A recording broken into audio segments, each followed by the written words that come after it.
हिमाचल प्रदेश के चंबा जिले में एक ऐसा मंदिर मौजूद है जहां आदमी जिंदा रहते नहीं बल्कि मरने के बाद जाता है। एक ऐसा मंदिर जहां मौजूद है यमलोक का दरवाजा। यहीं तय होता है कि मृत व्यक्ति की आत्मा को स्वर्ग मिलेगा या नर्क नसीब होगा। ये है हिमाचल प्रदेश के चंबा जिले के भरमौर जिले में स्थित 84 मंदिर की। कहते हैं कि ये मौत के देवता यमराज का विश्व का एकमात्र मंदिर है। मंदिर का इतिहास इतना खौफनाक कहानियों से भरा पड़ा है कि अगर कोई इंसान इसके बारे में सुन लेता है तो उसकी रूह तक कांप जाती है।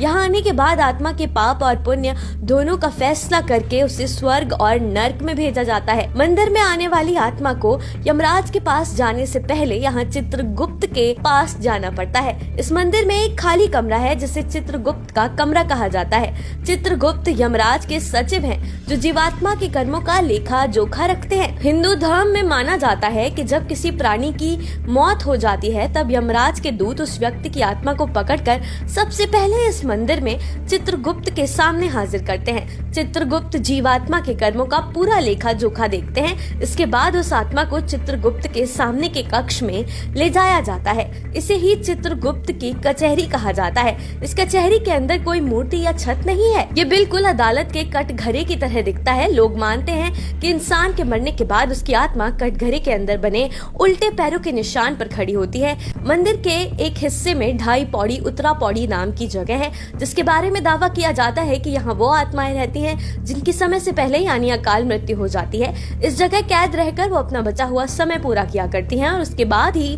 वो चित्रगुप्त की कचहरी में जाती हैं। आपको जानकर आश्चर्य होगा कि मंदिर में यमराज धर्मेश्वर महादेव के रूप में मौजूद हैं जो यहाँ शिवलिंग के रूप में मौजूद हैं। मंदिर की टूटी हुई सीढ़ियों का जीर्णोद्धार चंबा रियासत के राजा मेरू वर्मन ने 6ठी शताब्दी में कराया था। 84 मंदिर परिसर से जुड़ा एक किस्सा बेहद प्रचलित है। ऐसा माना जाता है कि साहिल वर्मन के ब्रह्मपुरा यानी भरमौर में बसने के बाद 84 योगियों ने इस जगह का दौरा किया। वे राजा की आओ भगत से प्रसन्न थे। तब राजा के कोई संतान भी नहीं थी तो योगियों ने राजा को वरदान दिया कि उसके यहाँ 10 पुत्रों का जन्म होगा। कुछ सालों बाद राजा के घर 10 बेटों और एक बेटी ने जन्म लिया। बेटी का नाम चंपावती रखा गया था और उसी की पसंद से चंबा की राजधानी का नामकरण भी किया गया।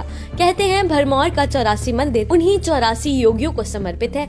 यही कारण है कि मंदिर को 84 मंदिर के नाम से जाना जाता है।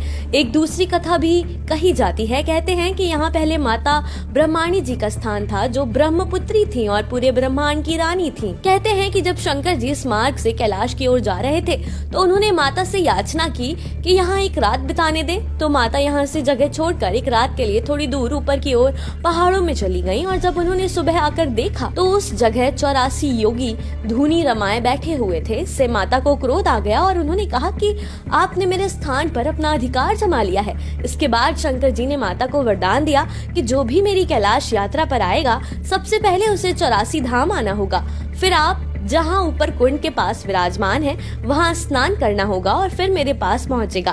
तब मैं उसकी यात्रा पूरी मानूंगा। मित्रों, 84 मंदिर परिसर से लगभग 6 किलोमीटर दूर भरमाणी माता का मंदिर है जहाँ पैदल जाया जाता है। माता ब्रह्माणी के नाम से उनका नाम भरमाणी पड़ा जो संस्कृत का बिगड़ा हुआ रूप है। इस वीडियो में फिलहाल इतना ही। आपको ये जानकारी कैसी लगी हमें कमेंट करके जरूर बताएं।